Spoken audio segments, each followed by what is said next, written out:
Merci pour votre fidélité d'écoute à Nana FM et bienvenue au débat de Nana FM de ce matin.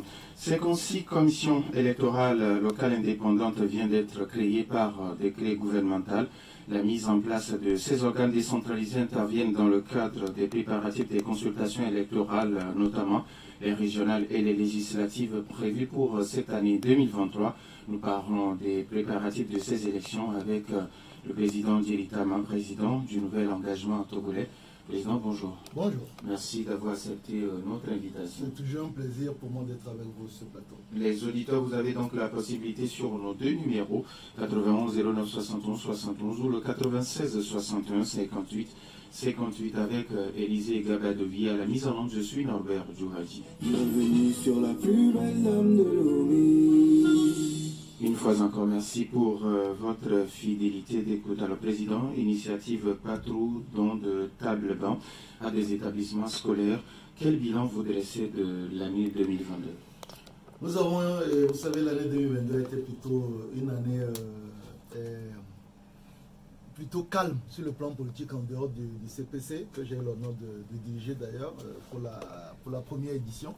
Le net se caractérise beaucoup plus par les actions sociales et nous n'avons pas dérogé à la règle durant l'année 2022. La première initiative que nous avons lancée, toujours dans la préfecture d'Est Mono, c'était l'initiative Patrou, qui est un projet qui donne un fonds de roulement à des groupements de femmes, hein, un fonds de 300 000 pour qu'elles puissent tourner là-dessus. C'est pas un cadeau, mais c'est pas quelque chose qu'on reçoit. C'est-à-dire qu'on le laisse 300 000, elles peuvent faire des prêts de 25, 50, 115 000 ou alors des prêts collectifs de 115 à 150 000 pour pouvoir renforcer la résilience. Vous savez, aujourd'hui un peu partout, c'est les femmes qui tiennent ce pays-là.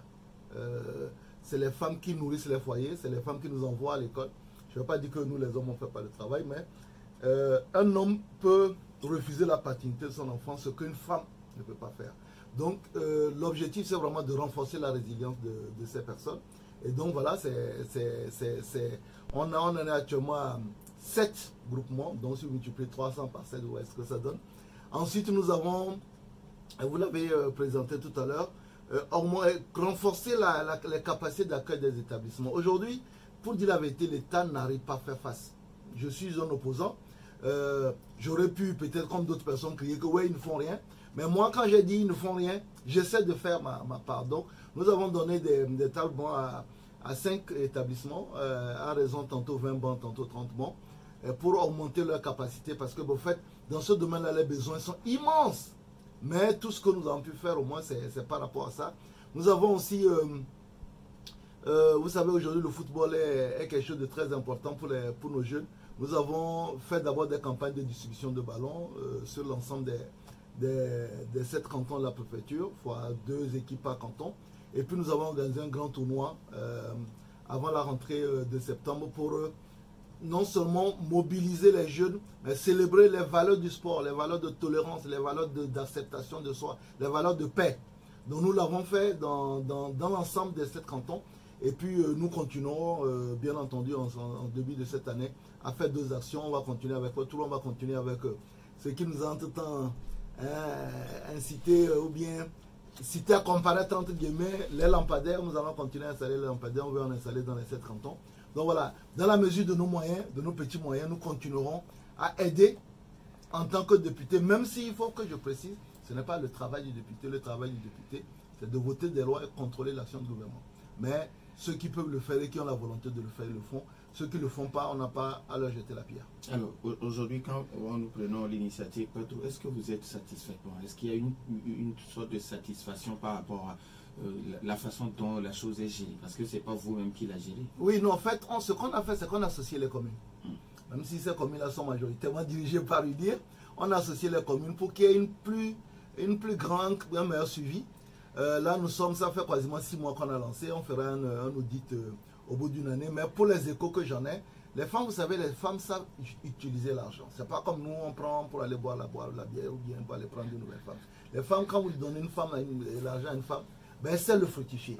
Donc pour les échos que nous avons pour le moment, ben, c'est très bien géré. Mais moi-même, je retournerai sur le terrain au bout d'une année pour voir exactement comment est-ce que ça a été géré et puis qu'est-ce que ça a apporté comme résultat concret à ces femmes-là qui ont bénéficié de ce projet-là. Alors aujourd'hui, on sait que vous êtes en intersection. Est-ce que vous êtes déjà retourné sur le terrain? Puis qu'est-ce que les populations vous disent souvent quand vous allez les Non, par exemple, quand on prenait l'Est Mono, il n'y a pas de 1000 problèmes. Le premier problème, c'est les ponts.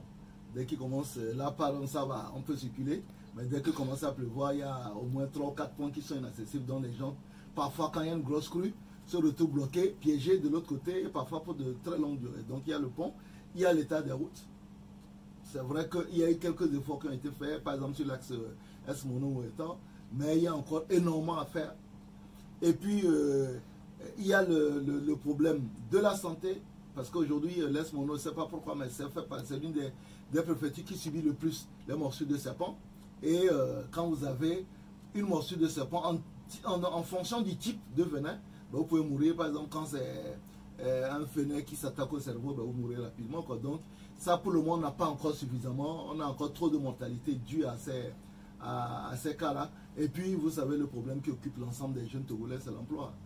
Aujourd'hui, dans les préfectures, et ça, je ne parle pas uniquement de l'Est Mono, je parle du pays tout entier. Chaque année, il y a 80 à 85 000 jeunes qui viennent sur le marché de l'emploi. Et l'État nous fournit qu'à peu près 5 000 postes.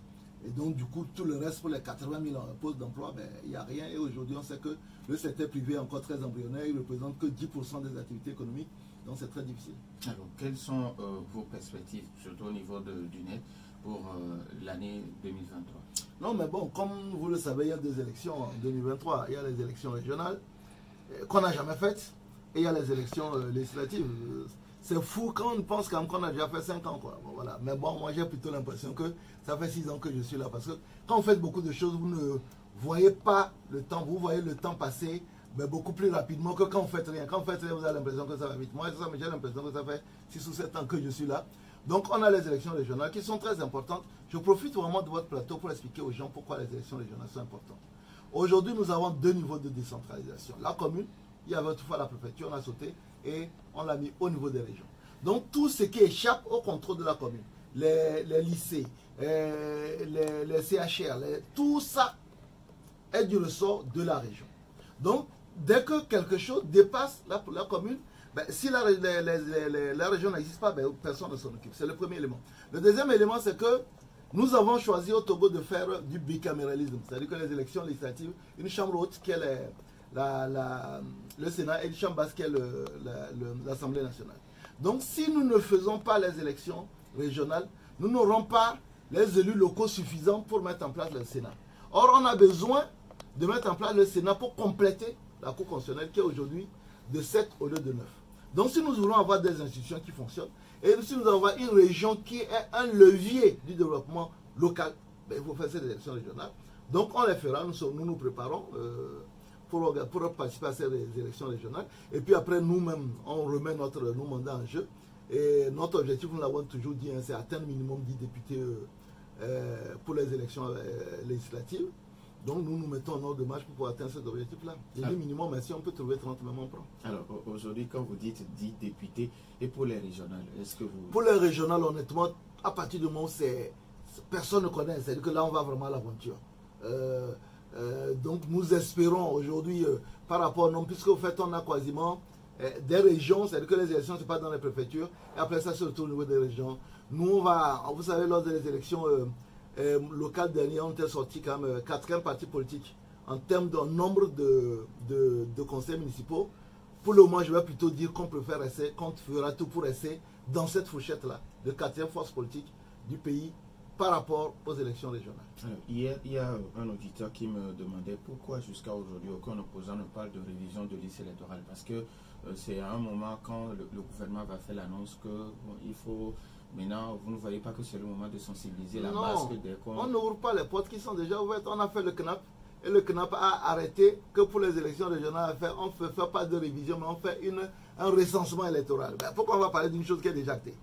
Voilà, c'est que vous savez, parfois les gens aiment qu'on sorte pour parler, mais en plus, le CNAP, il y avait quasiment tout le monde. Il y avait l'ANC, il y avait le FDR, ainsi de suite. Donc, ça veut dire que tous les partis, que ce soit de la mouvance présidentielle ou que ce soit de l'opposition, y compris de l'opposition parlementaire, étaient là, on a acté le recensement électoral. Donc, pourquoi on va en parler alors que c'est déjà dans l'escarcelle? C'est pour ça qu'on n'en parle pas. C'est que pour le recensement, pour les élections à venir, il y aura un recensement électoral.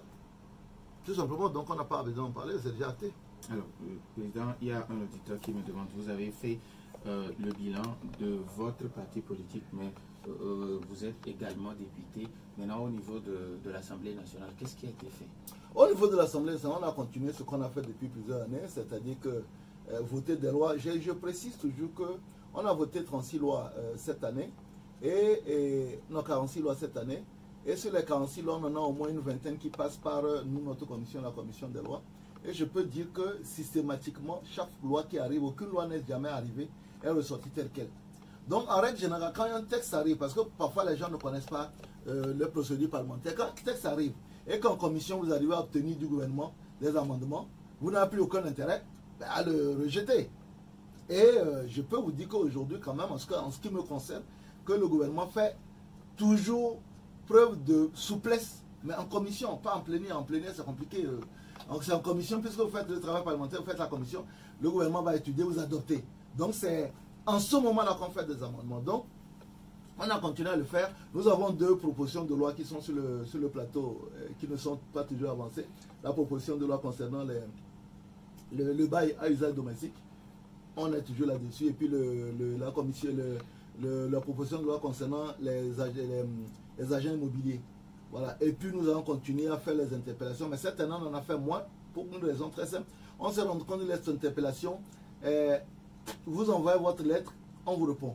Si vous décidez que le ministre vienne, la plupart du temps, son calendrier parfois l'empêche. Et quand il vient pour n'importe quel texte, vous utilisez toutes les interpellations que vous avez pour lui. Donc cette année, on en a fait moins.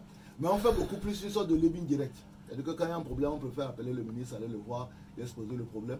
Et je dois aussi avouer, je ne sais pas s'il faut le dire avec joie ou bien avec mécontentement, mais les réseaux aujourd'hui sociaux sont devenus une sorte d'outil d'interpellation. Vous avez vu que parfois en passant par les réseaux sociaux, on a réussi à régler beaucoup de problèmes, là où parfois les interpellations ne le font pas. Donc voilà, on vit avec notre temps, avec notre époque, et on utilise les outils que nous avons à notre disposition.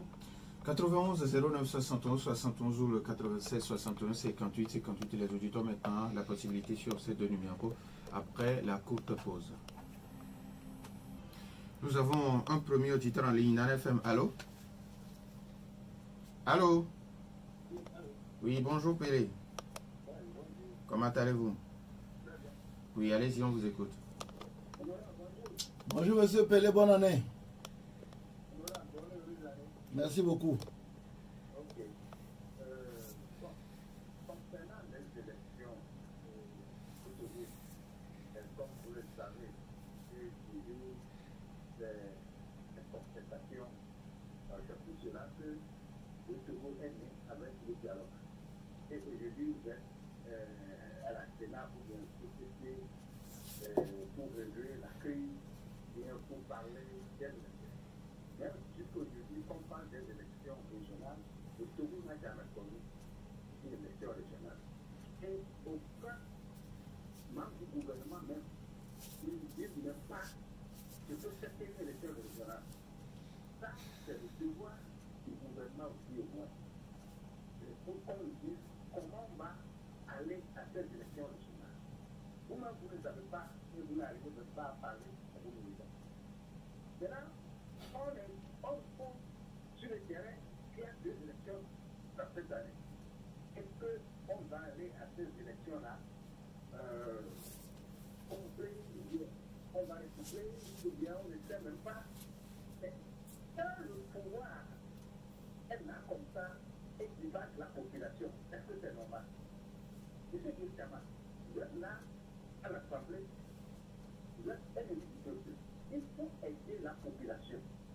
Je ne veux pas te dire que vous allez donner une plateforme à la population. Il faut aider la population à pêcher.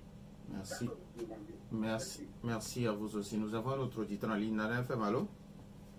Allô, bonjour. Oui, bonjour. Monsieur Basile, comment allez-vous? Oui, Dieu merci, ça va. Allez-y, on vous écoute. Bonjour, monsieur David. J'ai admis que ça fait pour le débat. Ils ne sont pas nombreux à le faire. Ça, il faut quand même venir le connaître. Bon, ce que moi je veux vous demander, est-ce que vraiment on a besoin dont il est vraiment plein d'étudier ce qui est important, le Sénat, ceci, cela. Une élection depuis 1993. Est-ce que ça nous a donné? Non. Je l'ai dit la fois passée, quelque part, il faut faire en même temps les résultats. La Cour constitutionnelle, la Cour suprême ou bien ceci, cela, il faut proclamer. Et faire la part de tout. Mais ce que moi je pense, réellement que c'est la préoccupation du Togolais. La fois passée, on a relevé le SMIC à 52 500. Et alors que le niveau de vie du Togolais n'est pas encore là-bas. On voit que les privés sont en train de se plaindre comment ils peuvent payer les 52 500 à leurs employés. Merci beaucoup à monsieur. Voilà. Merci à monsieur Bazir. Monsieur Gado, bonjour. Bonjour, Norbert. Comment allez-vous? Très bien. Oui, allez. Bonjour. Bonjour, monsieur Gado, bonne heureuse année. Oui, ça va très bien, bonne heureuse année. Bon, monsieur l'honorable, voilà ce que moi je peux te dire ce matin. Tu t'as pris, tu es à l'Assemblée, tu vas voir tes collègues pour convaincre le gouvernement, pour prendre un décret pour que tous les Togolais entrent les décideurs politiques, pour que la paix reste président. Merci, bonjour. Faire entrer les exilés politiques. 91 09 71 71, Nana FM, allô? Oui, allô, Arma, bonjour. Comment allez-vous? Oui, allez-y. Bonjour, monsieur. Concernant les élections, nous savons que le problème au Togo et un peu partout en Afrique, c'est les pièces d'identité. Les électeurs ont du mal à justifier qu'ils sont des nationaux. Ça, tout le monde le sait.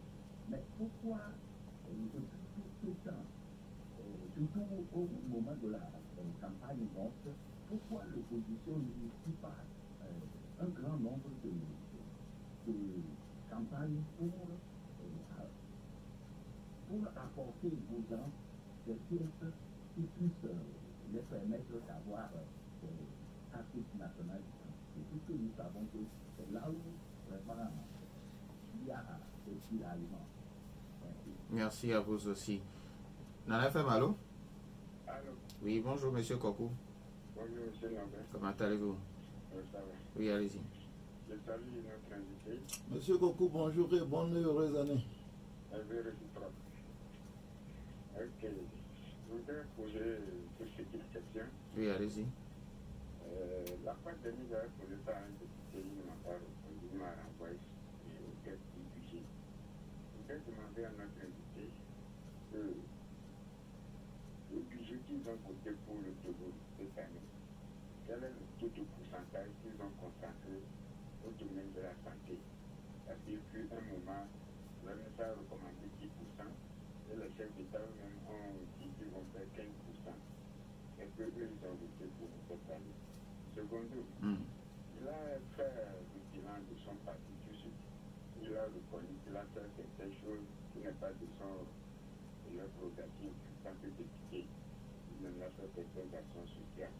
Maintenant, eux qui sont à l'Assemblée et qui contrôlent le gouvernement, l'action du gouvernement, pourquoi ils ne forcent pas le gouvernement à débloquer des fonds pour satisfaire des domaines qu'eux, ils prennent leurs propres sous pour aider les gens? Et qu'est-ce qu'ils pensent que ce conseil de ministre qu'on appelle le quoi, on veut pour la déclaration de biens, on dit qu'on veut encore faire une sensibilisation.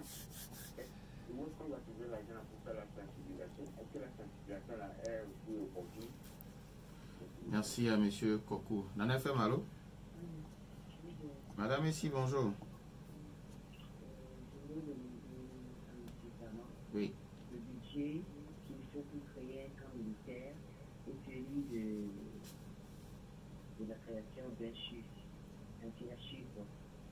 Et combien on a de camps militaires à Lomé et dans tout le Togo? Est-ce que les armes qu'ils achètent terribles ou qu'ils en achètent tout le temps? Et puis voilà. Merci. Et les élections sont budgétivores et piliers de leur temps. S'ils peuvent, les partis qui accompagnent les régimes, s'ils peuvent dire à leurs compagnons, aux politiciens, de trouver une formule pour passer la main, pour passer la main. Merci beaucoup à Madame Essi. On prend le tout des auditeurs. Papa Sibiti, bonjour. Bonjour, c'est mercredi soir, le dernier pasteur aussi, une personne âgée. Vraiment. Bonjour, mon honorable. Bonjour Papa Sibiti. Merci beaucoup. Vous dites Papa Sibiti, mais vous ne faites pas ce qu'un fils doit. Je suis un enfant prodige, je vais me corriger. Merci beaucoup. Merci pour les actes d'amélioration des conditions vitales que vous posez. Que Dieu vous bénisse. Merci beaucoup. Moi, je suis très content de mon prochain. Son évolution, là où vous êtes aujourd'hui, vous êtes député.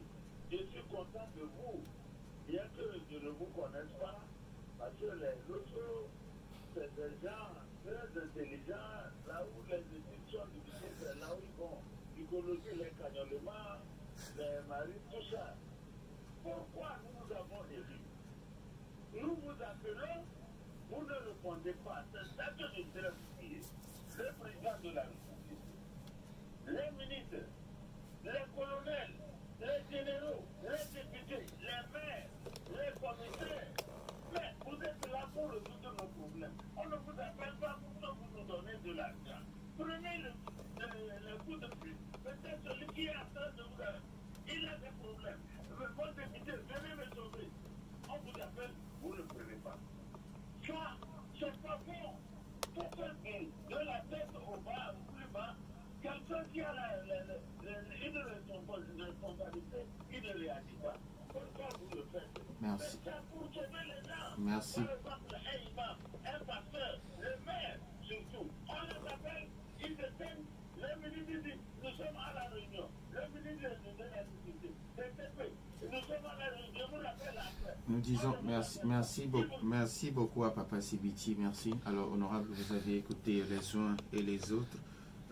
Pelé qui demande, le gouvernement n'explique rien par rapport au régional et on ne parle pas des conditions, les avantages pour le peuple. Vous avez essayé d'expliquer tout à l'heure et demande, il n'y a pas beaucoup plus de sensibilisation à ça et demande est-ce que selon vous il faut coupler les élections et les régionales et les législatives en même temps? D'abord, bon, je pense que M. Pelé, comme fidèle à son habitude, il y a parfois un peu trop d'excès dans ce qu'il dit. Pour le moment, la CENI n'a pas encore sorti un chronogramme. Ce n'est pas le gouvernement qui fait la sensibilisation, mais c'est la CENI qui fait la sensibilisation sur une élection. Et chaque fois qu'on a une élection, vous voyez parfois les panneaux à travers le pays. La CENI a une cellule communication, c'est même une sous-commission chargée de la communication qui se charge de ça. Donc une fois que le chronogramme sera arrêté, la CENI fera ce qu'elle sait faire, c'est-à-dire qu'elle communiquer sur l'élection. Ce n'est pas la charge du gouvernement. Maintenant, sur l'opportunité de coupler, moi, si on me demande mon avis, je ne suis pas pour qu'on couple. Il a donné la raison. C'est une élection qui est nouvelle, qui est complexe, que personne ne connaît. J'aurais préféré qu'on l'isole, qu'on la fasse et qu'on fasse les élections législatives après. Mais après, bon, pour le moment, on n'a pas encore de proposition. Vous savez que nous sommes aujourd'hui au niveau du CPC, cadre permanent de concertation. Et puis, quand il sera nécessaire d'en débattre, on en débattra pour de façon collégiale et inclusive, prendre une décision en ce qui concerne la nécessité ou non de coupler ces deux élections. Alors, M. Basile qui vous demande, est-ce que ces régionales sont importantes? Oui, je l'ai expliqué dans mon truc, c'est des élections qui sont importantes. Il va même plus loin en disant, est-ce que les élections sont importantes? Mais au fait, c'est qu'on a choisi la démocratie, qui consacre la séparation des pouvoirs, un pouvoir judiciaire, un pouvoir législatif, un pouvoir exécutif, ne sont pas dans un royaume. Donc, parfois, moi, je ne comprends pas les gens. D'un côté, on dit, il n'y a pas suffisamment d'équilibre de pouvoir, mais l'autre, on dit, il n'y a pas, les élections, ça ne sert à rien. Ce qui est constant, c'est que au Togo, le vote n'est pas obligatoire. C'est-à-dire que si vous décidez de ne pas voter, c'est libre à vous. Maintenant, après, les institutions qui sont mises en place à l'issue du scrutin s'imposent à vous. Ben, ça prendra l'essai. Monsieur Gallo qui vous demande entre vous, députés, de vous parler, d'aller voir les membres du gouvernement pour que ceux qui sont les exilés politiques puissent rentrer au pays. Pour autant que le chasse, il n'y a pas de personnes qui sont interdites de rentrer au territoire. Sauf s'il y a Je suis non pour autant que je sache, depuis, je pense, un certain nombre d'années, toutes les personnes qui avaient été obligées de quitter le pays sont revenues, mais pour le moment, je n'ai pas l'impression qu'il y ait des gens qui sont interdits. Si c'est le cas, bon, M. Gado, il a mon numéro, on peut échanger. C'est que parfois, mes titis parlent sur les radios, on peut échanger pour voir s'il y a des... Il faut étudier des cas par cas. Alors, par rapport à la question de Armand, qui demande pourquoi vous n'organisez pas, surtout en un commun accord avec le ministère de la Justice, organiser des sessions foraines pour délivrer des pièces d'identité. Non, M. Armand se trompe un peu. La pièce qu'on présente pour les élections, c'est la carte électorale, qui est différente de la carte d'identité. La carte d'identité, au fait, on s'est rendu compte tous. Pourquoi est-ce qu'on passe par la carte électorale? C'est qu'il n'y a que 25% des Togolais qui disposent d'une carte d'identité. Donc si on devait faire une élection, c'est uniquement 25% des Togolais. Encore que c'est même pas sûr que dans les 25%, là, tout le monde ira voter. Donc c'est pour ça qu'on a mis en place la carte électorale, qui est ouverte à tout Togolais résident dans le territoire, qu'il ait une pièce d'identité ou non. Et par rapport à ça, on arrive quand même, le Togo est l'un des rares pays qui arrive à quasiment un taux de couverture de 110 à 115%. C'est énorme. Honorable, avant d'aller aux questions de M. Kokou, il y a un auditeur qui m'a envoyé une question depuis hier et il est en train de me titiller. Il dit, dès l'entrée en fonction de cette législature, vous êtes tassé par certaines opinions de buveurs de lait. À quelques mois de la fin de votre mandat, est-ce que vous buvez toujours du lait? Je pense qu'il n'y en a pas suffisamment. Si je peux en avoir plus, parce que vous voyez que j'ai poussé des jours, que ma peau est devenue plus lisse. Donc si je peux avoir plus de lait, mais lait concentré, quoi. Vous savez, le lait simple, là, c'est pas bon. Donc si lui-même il peut m'en trouver de lait concentré, je suis preneur. Alors, M. Kokou qui demande par rapport au budget de l'année 2023, quel pourcentage vous avez consacré à la santé? Non, ben, maintenant après, les amis, je ne suis pas une calculatrice. Si la question est donnée avant, parce que je rappelle quand même que le budget, c'est quand même un document de 585 pages, mais je sais que nous sommes à autour de 6%. Maintenant, M. Kokou, parfois, vous savez, bon, c'est là aussi, je dis Kokou, c'est quelqu'un qui aime bien me titiller. Aujourd'hui, quand vous regardez la croissance, on a un taux de croissance démographique de près de 2,4%. Et par rapport à cette croissance-là, le pays n'a pas les ressources pour faire face. C'est une réalité. Aujourd'hui, quand vous arrivez non seulement que le peu de ressources qu'on arrive à mettre à disposition, malheureusement, certaines personnes le ramènent dans leurs chez eux, dans leurs cliniques, ainsi de suite. Mais ben, au fait, aujourd'hui, le pays n'arrive pas à faire face. Et sans les partenaires financiers qui nous accompagnent, on ne s'en sortirait pas. Donc oui, honnêtement, cette année, le département, et je vais répondre à madame ici après, le département qui a reçu le plus fort budget, c'est l'éducation et la défense. Parce que quand vous regardez ce qui se passe aujourd'hui au Sahel, vous n'avez pas envie que ça vienne s'installer au Togo. Et donc il y a des sacrifices substantiels à faire. Donc oui, la santé n'a pas eu le budget qu'il faut, mais au même moment, il faut qu'on ait le courage de se regarder dans le blanc des yeux et te dire la vérité. Vous pouvez mettre 20% du budget dans la santé, tant que les gens vendront les médicaments, ramèneront les médicaments dans leur maison, dans leur clinique, tant que quand vous tombez malade aujourd'hui, vous arrivez même pour acheter le fil, alors que le fil est doté. Dans les hôpitaux, on dit qu'il faut acheter, ben, ça ne servira à rien. Il faut faire les états généraux du domaine de la santé et bannir les attitudes qui sont mauvaises. Aujourd'hui, tout le monde se plaint que certains de nos hôpitaux sont devenus en fait, des accélérations de maladies parce que vous avez même, ne serait-ce que l'accueil qu'on vous donne, ben, amplifie votre maladie. Donc, il ne suffit pas de regarder est-ce que nous arrivons à faire 15%, mais il faut aussi regarder ce qu'on fait des 15%. C'est ça le vrai problème. Il continue en disant, bon, d'abord il dit félicitations pour les actions, surtout à l'endroit des couches vulnérables que vous avez eu à mener. Et donc, pourquoi vous ne titillez pas le gouvernement ou demandez aux membres du gouvernement de débloquer les fonds pour ces choses-là, surtout à l'instar de l'initiative Bateau? Non, mais bon, ce que je dis, c'est que nous ne sommes pas au pouvoir. Nous sommes de l'opposition à l'Assemblée. Le budget, il arrive. Ce qu'il faut expliquer aux gens, et c'est très important, l'article 84 même de la Constitution, et puis l'article, je ne sais plus combien de notre règlement intérieur, chaque fois que vous, en tant que député, vous faites une proposition de loi ou un amendement au niveau du budget qui génère des frais supplémentaires, il vous faut trouver l'origine de ces frais. C'est-à-dire que si tout à l'heure je dis, ben, écoutez, je souhaiterais que le gouvernement fasse un projet pour tout à l'endroit des femmes indigentes, on dit oui, ça vaut combien? Ça fait 2 milliards. Bon, on m'a dit, monsieur, t'as montré les 2 milliards euros. Et donc vous devez trouver l'origine pour pouvoir le faire. C'est ça la réalité. C'est-à-dire que quand vous êtes député, vous ne pouvez pas tout simplement de dire, comme beaucoup de deux personnes disent, mais à raison, parce que ça pas comme ça marche. Il n'y a qu'à faire ça, il n'y a qu'à faire ça, il n'y a qu'à faire ça. On ne fait pas ça. Dès que vous dites, je souhaite qu'on fasse ça, je veux qu'on mette en place des bourses d'excellence. On te dit, les bourses d'excellence, ça nous coûte combien? 2 milliards. On les trouve. Si vous pouvez indiquer là où on les trouve, on met ça dans le budget. Donc c'est comme ça que ça se passe. Or, la gestion du budget, c'est du devoir régalien de l'État. Moi, là je sais combien la douane fait, parce que je ne suis pas dans le secret des trucs. Donc, quand on va me demander où est ce truc de 2 milliards, moi j'ai 2 milliards, je suis assis ici. Donc c'est ça le problème. Donc vous faites des propositions. Mais quand on vous dit, ben, trouvez l'origine, vous regardez dans les yeux en disant, on dit, ben, c'est ça. Et c'est là où on nous tient. Parce que, ben, toi, tu ne sais pas là où tu vas mobiliser 2 milliards. C'est ça le problème. Alors, sa dernière question qui demande, il y a une sensibilisation qui aura lieu avant la déclaration des biens. Que pensez-vous de cette sorte de sensibilisation qui sera faite autour de la chose? Mais quand on dit sensibilisation, ça peut être aussi communication par Facebook, tout simplement. On n'a pas dit qu'on va prendre des avions pour déclarer des biens. Aujourd'hui, toutes les personnes qui doivent déclarer des biens sont connues, sont recensées, on les connaît. Donc ça peut être même des courriers qu'on va envoyer aux gens. Moi, j'ai écouté Mme Awadana, elle a dit sensibilisation, mais elle n'a pas dit quelle forme on va prendre la sensibilisation. À partir du moment où les gens sont connus, ça peut être du mailing, ça peut être des lettres qu'on envoie aux gens avec tous les détails qui concernent la déclaration des biens. Parce que nous, on l'a fait à l'Assemblée, mais le reste des personnes qui sont concernées ne savent pas comment ça se fait. Et c'est un peu compliqué l'affaire là. Alors, par rapport aux questions de madame ici, les camps et les CHU, vous répondez quoi? Moi, je veux qu'on multiplie le nombre de camps parce que je n'ai pas envie demain d'être obligé de vivre comme un étranger parce qu'il a envahi mon pays.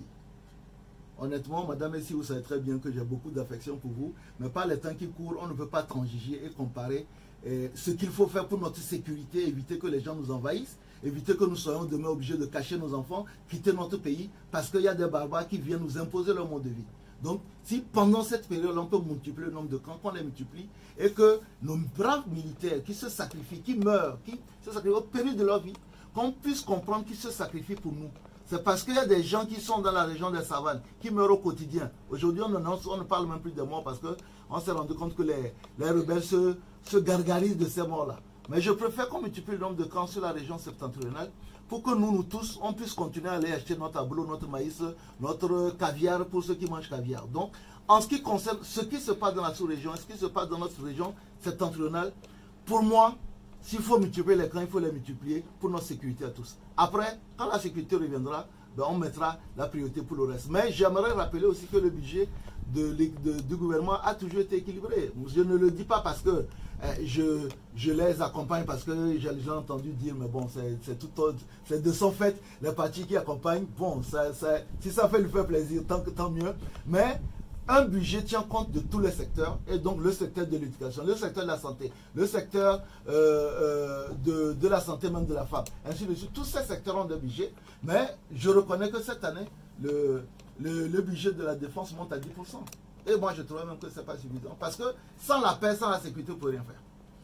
91 09 71 71, répond encore un auditeur, mais le Papa Sibiti qui demande aujourd'hui... Papa Sibiti à la sortie d'ici, je vous appelle, c'est bon, j'ai votre numéro. Non, pas seulement vous, il dit tous les responsables, les non, ministres... mais bon, Papa Sibiti, c'est qu'il aime nous titiller. Moi, je reçois par jour minimum une centaine d'appels, parfois 200 appels. On ne peut pas répondre à tous, c'est pas possible.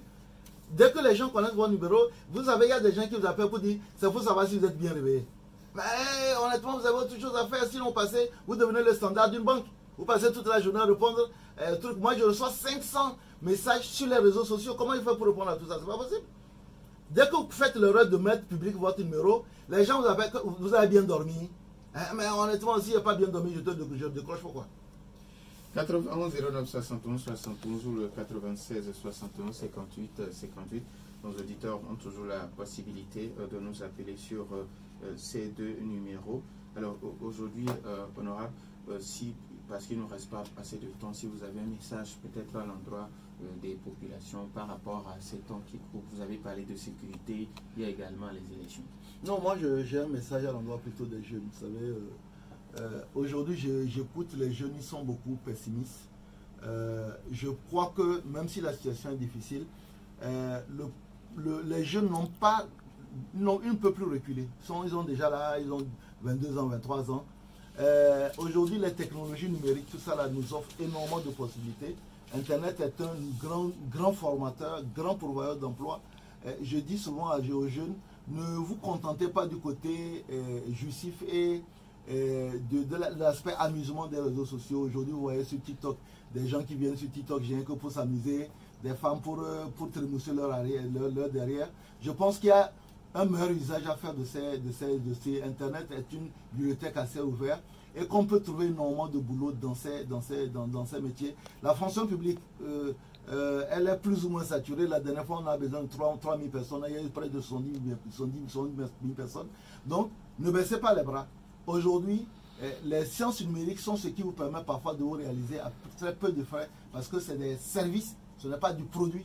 Donc, allez-y, quand vous avez vos téléphones sur vos ordinateurs, c'est vos outils de travail, impliquez-vous là-dessus. Et je pense que le chômage peut être à moitié résolu grâce aux sciences et aux technologies numériques. Alors, il y a un auditeur qui nous demande, compte tenu de la situation sécuritaire dans le pays, il est possible qu'on interdise les manifestations publiques, les meetings publics lors des campagnes électorales? Non, mais quand on décide de faire la campagne, c'est qu'on considère que toutes les conditions sont réunies. Et puis, actuellement, la DMK qui demandait une manifestation, elle a pu le faire le samedi dernier. Donc, je pense que pour le moment, la situation contenue dans la partie exceptionnelle, c'est uniquement dans la partie exceptionnelle qu'on a été exigeant sécuritaire. Donc, pour le moment, je pense que ça va. On ne va pas non plus céder à la panique. On verra quand le moment arrivera mais si on décide d'organiser les élections, c'est qu'on les organise sur l'ensemble du territoire. Et que dans les zones à risque, on prendra les dispositions pour que chacun puisse faire la campagne pour pouvoir arriver, s'approcher des électeurs. Non, lui, il vous demande, est-ce que ça vous dérangerait si à un moment donné, le gouvernement trouve qu'il n'est pas important d'organiser des meetings de sensibilisation dans non, mais si les conditions ne sont pas réunies, on ne fait pas des élections. Tout simplement, si les conditions, avant les élections, même pendant les élections, si elles ne sont pas réunies pour que les acteurs politiques puissent circuler, sensibiliser et même peut-être faire campagne, ben on ne fait pas des élections. On ne peut pas avoir une zone où on peut faire une zone qu'on ne peut pas. Pour le moment, comme je le dis, il n'y a que dans la zone septentrionale. Mais je pense que si les conditions ne sont pas réunies, on ne va pas dire qu'on fait une campagne sans campagne ou bien on fait une campagne sans meeting. Avant ou pendant la campagne. Ou bien je n'ai pas répondu. C'est bon. Alors, peut-être si vous avez un message, un mot de fin. Non, mais je l'ai déjà dit, hein, les jeunes, il ne faut pas baisser les bras, vous n'avez pas le choix, vous ne pouvez pas reculer, vous êtes déjà nés. Donc, il faut aller sur les sciences et les technologies numériques parce que beaucoup sont gratuites, c'est juste le temps qu'il faut faire. Il y a beaucoup de formations gratuites et il y a beaucoup de demandes gratuites dans ce domaine-là aussi. Nous disons merci directement, président du nouvel engagement togolais. Merci également aux auditeurs pour leur fidélité d'écoute à cette émission. Merci à Élisée Gaba-Dovi pour la mise en onde. Merci à Maïmouna Hassan pour derrière la caméra pour notre page YouTube. Je suis Norbert Djouadi. Bonne suite de nos programmes.